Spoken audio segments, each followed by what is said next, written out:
Bienvenue dans cette nouvelle vidéo dont le titre est « Théorie de l'énonciation ». La linguistique de la parole. La théorie de l'énonciation peut être considérée comme l'affluent principal à l'enrichissement de la pragmatique linguistique française. Le père fondateur de cette théorie est Émile Benveniste, par la publication de son article « L'appareil formel de l'énonciation ». La théorie de l'énonciation est une nouvelle linguistique qui, de l'ère de la linguistique de la langue, nous fait entrer dans l'ère de la linguistique de la parole, autrement dit, la linguistique du discours du texte.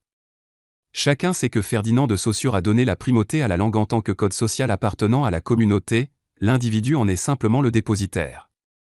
Pour Saussure, la parole est simplement individuelle. De même, les structuralistes, qu'ils soient européens ou américains, ont toujours affirmé l'immanence de la langue, en elle-même et pour elle-même, coupée de tout contexte extralinguistique.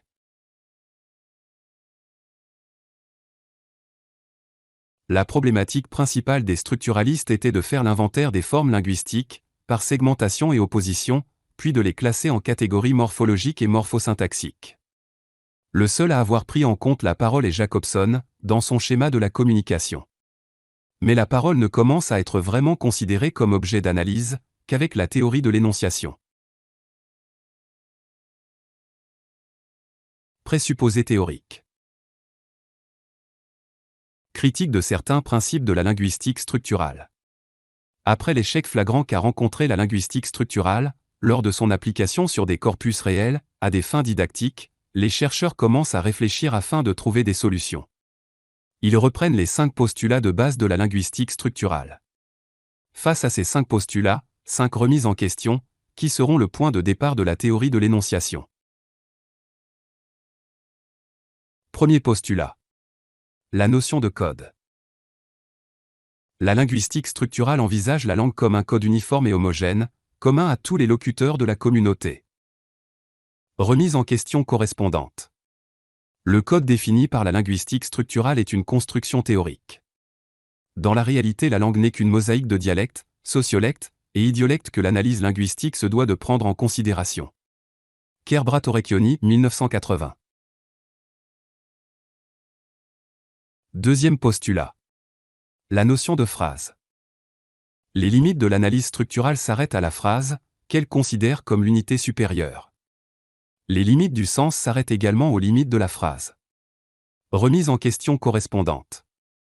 La phrase isolée n'existe pas dans le discours réel, et même quand l'énoncé se limite à une seule phrase, elle est intégrée dans un dialogue.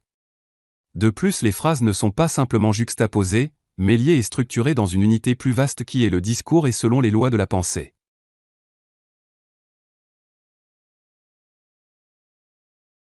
Troisième postulat. La production du sens. Les mécanismes de production du sens dans la linguistique structurale sont simples. Ces limites sont celles de la phrase, ce qui signifie le sens des composantes lexicales auxquelles s'ajoute le sens véhiculé par la construction syntaxique support de la phrase. Ce qui fait que les limites de l'analyse structurale s'arrêtent à la phrase. Remise en question correspondante. Les modalités d'émergence du sens sont infiniment plus complexes que ne le laisse supposer la linguistique structurale. La construction du sens dépasse largement les limites de la phrase et s'étend à tout le discours ou texte. C'est donc le discours ou texte qui doit être objet d'analyse et non la phrase. Quatrième postulat.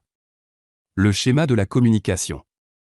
La seule tentative d'analyse de la parole envisagée depuis Saussure est celle que nous propose Jacobson, un face-à-face idéal entre deux individus idéalisés et une communication transparente et réussie à tous les coups. Remise en question correspondante. Les locuteurs sont des individus dotés d'un psychisme et dont les caractères sont différents. Ils s'approprient le langage et le font coïncider avec leurs objectifs de communication. Cinquième postulat. L'immanence de la langue. Le principe d'immanence préconise que la langue doit être étudiée en elle-même et pour elle-même, en évacuant totalement le contexte extralinguistique. Remise en question correspondante. Une langue est faite pour être parlée, dans un contexte spatial et un contexte temporel. Donc, il est nécessaire de prendre en considération ce contexte, dans l'analyse linguistique.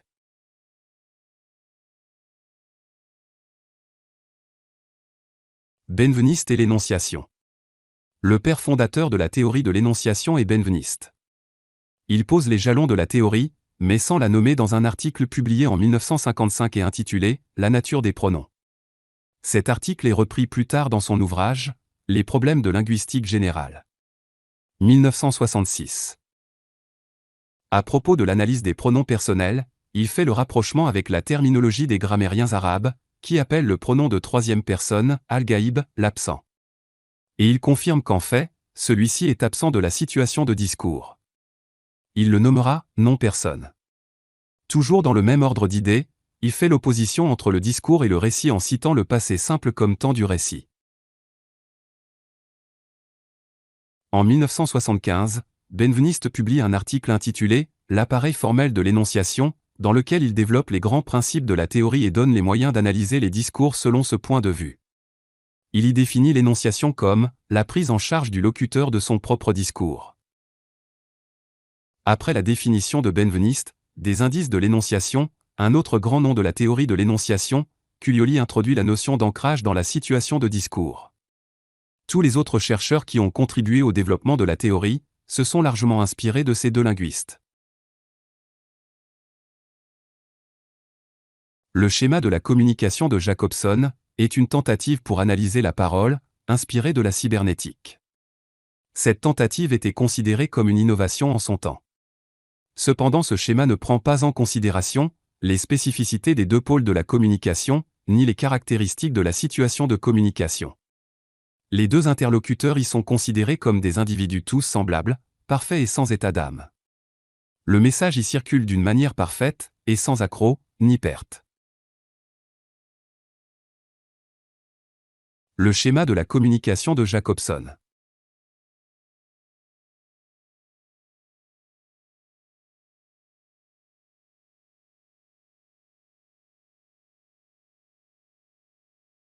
En revanche, pour les tenants de la théorie de l'énonciation, une langue est toujours parlée, par un locuteur X, en un temps T, et en un lieu Y. Il se donne donc pour objectif de 1. Réintroduire l'élément humain dans l'analyse linguistique, par l'étude des marques de subjectivité du sujet parlant dans le discours. 2. Réintroduire la réalité extralinguistique, le temps et le lieu, dans l'analyse linguistique, par l'étude des indices d'ancrage, toujours dans le discours.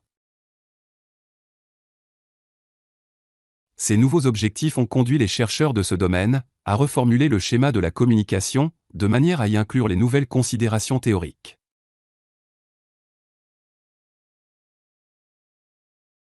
L'émetteur et le récepteur. L'émetteur et le récepteur, qui sont les deux pôles de la communication, sont des individus réels, qui possèdent des croyances sur le monde, ont reçu une formation, pas toujours la même, ont des préoccupations culturelles et idéologiques. Tous ces paramètres ont contribué à déterminer leur personnalité. Il n'y a pas d'adéquation complète possible entre leurs compétences, de plus ils ont aussi chacun un statut social. Le contexte. Le contexte, qui était un élément négligeable dans l'analyse structurale, prend toute son importance et se démultiplie, dans cette théorie. Désormais, l'analyse se préoccupe du contexte extralinguistique ou situation de communication qui réfère aux coordonnées, temps et lieu de la communication. Du contexte intralinguistique appelé référence cotextuelle qui renvoie aux coordonnées internes dans le discours. Code ou compétence. La notion de code commun à tous les locuteurs d'une langue, idéalisée par les structuralistes, se transforme en compétence. Chaque locuteur est déterminé par sa propre compétence, ou plutôt par ses propres compétences. L'émetteur devient énonciateur, ou premier sujet énonciateur. Il est déterminé par sa compétence linguistique, ses compétences culturelles et idéologiques, ses croyances et ses savoirs sur le monde, ses déterminations psychologiques. Tous ces éléments contribuent à la construction de son modèle de production, qui est l'un des aspects de sa compétence de communication. Le récepteur devient énonciataire, ou second sujet énonciateur. Il est déterminé par sa compétence linguistique, ses compétences culturelles et idéologiques, ses croyances et ses savoirs sur le monde, ses déterminations psychologiques. Tous ces éléments contribuent à la construction de son modèle d'interprétation. Le modèle de production et le modèle d'interprétation ne sont pas superposables. D'où parfois les écarts dans la compréhension des discours.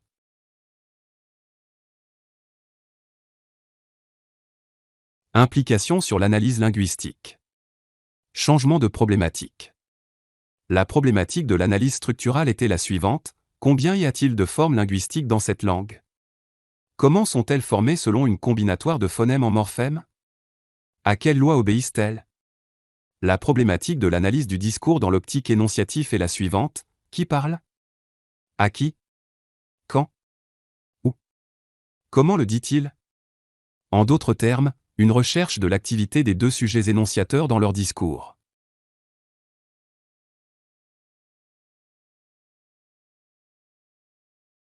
Conséquences méthodologiques.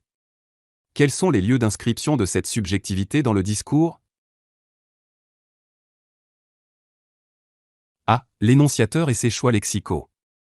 L'énonciateur est déterminé par son modèle de production, et le discours qu'il produit est fortement teinté par toutes les déterminations que nous venons de citer, et qui sont les composantes de sa subjectivité. Les indices de cette subjectivité apparaissent au niveau de ses choix lexicaux. Exemple 1. Cet objet est absolument splendide. Signification: je trouve que cet objet est absolument splendide. Mon auditeur peut ne pas être d'accord avec moi. À comparer avec, exemple 2. Cet objet est carré, il est de couleur bleue. Nous sommes d'accord, tous les deux, parce que nous observons l'objet. B. L'énonciateur et les marques de personne. Le second aspect de la subjectivité du locuteur, dans sa prise en charge de son propre discours, est l'emploi des marques personnelles, notamment le « je » de l'énonciation qui va s'adresser au « tu » qui est l'auditeur. Tous les indices qui portent la référence des deux sujets de l'énonciation entrent dans cette catégorie. Exemple pour la langue française. Je et nous. Tu et vous. Moi et nous. Toi et vous. Mon et nos. Ton et vos. Le mien et le nôtre. Le tien et le vôtre. C. L'énonciateur et l'emploi des marques verbales. L'emploi du présent et du passé composé en français caractérise le discours en situation. À côté du temps verbal, on peut aussi analyser l'aspect du verbe qui désigne le déroulement de l'action. Exemple, je commence à travailler. Cette construction désigne l'aspect du déroulement de l'action est encore en cours de déroulement dans le moment présent. Elle ne désigne pas le temps du verbe.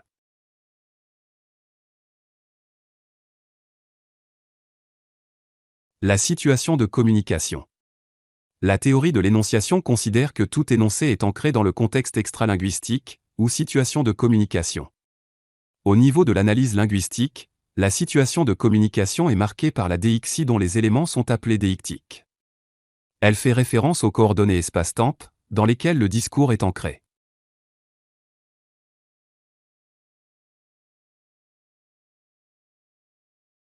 La déixie spatiale. La déixie spatiale consiste en une référence à un élément visible du lieu de l'énonciation, ou au lieu même de l'énonciation. Elle se matérialise avec les déictiques de lieux tels que, ici, et, là. On peut distinguer deux types de déixie spatiale, l'ostension ou geste. Tous les adjectifs et pronoms démonstratifs entrent dans cette catégorie. Exemple, ce bureau ou celui-ci, qui accompagne le geste qui montre. Les déictiques de lieu. Exemple pour le français. Ici, proche de l'énonciateur. Là, neutre. Là-bas, éloigné de l'énonciateur. Ainsi que tous les éléments entrant dans cette classe. La déixie temporelle. La déixie temporelle consiste en une référence au moment de l'énonciation, ou à un moment qui lui est déterminé relativement. Elle se matérialise avec les déictiques de temps, tels que maintenant, hier et demain. Exemple, maintenant, temps de l'énonciation. Ce sont soit des adverbes de temps, ou des expressions repères temporels. Quelques exemples en français. Tout de suite, immédiatement, à l'instant. Hier, durant la séance précédente, la dernière fois, l'année dernière. Demain, la prochaine fois, dans quelques jours, l'année prochaine. Les modalités. La notion de modalité est empruntée à la logique modale, qui distingue la nécessité et la possibilité et ajoute à la logique des propositions les opérateurs correspondants. Dans l'étude des langues, les modalités sont considérées comme des éléments qui expriment un certain type d'attitude du locuteur par rapport à son énoncé. Selon Bally, toute phrase peut s'analyser en deux éléments, un contenu représenté, le dictum ou contenu propositionnel, et une modalité, le modus, qui indique la position du locuteur par rapport à la réalité du contenu exprimé. Benveniste distingue deux types de modalités. Les modalités d'énonciation et les modalités d'énoncé.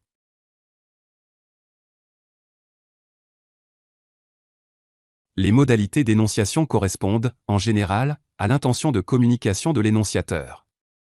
Exemple. L'insertion qui correspond à l'énoncé déclaratif positif ou négatif.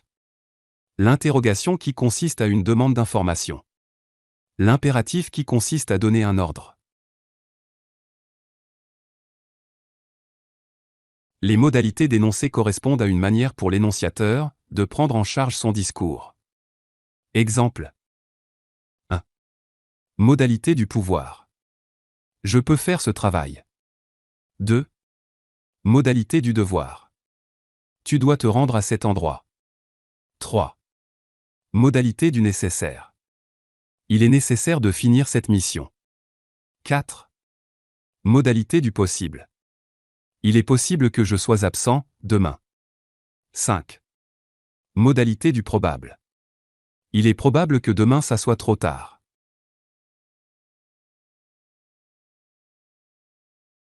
La référence cotextuelle. La référence cotextuelle est une reprise d'un élément du discours par un autre élément, afin de ne pas le répéter. Elle constitue un élément puissant, qui assure la cohésion textuelle, au-delà des frontières de l'énoncé. Si la reprise est placée après l'élément, elle est appelée anaphore. Si la reprise précède l'élément repris, elle est appelée cataphore. Cette reprise constitue un réseau de liens, sur la surface du discours. Les anaphoriques forment le tissage du discours, et assurent la cohérence et la cohésion du discours, ou du texte. L'anaphore peut être endophore, c'est-à-dire reprendre un élément linguistique de l'énoncé. Exemple. L'étudiant relit les notes qu'il a prises en cours. Il, anaphore reprise de l'étudiant. Elle peut être exophore, c'est-à-dire reprendre un élément de la situation. Exemple. Ça s'est bien passé? Le lendemain, il est venu.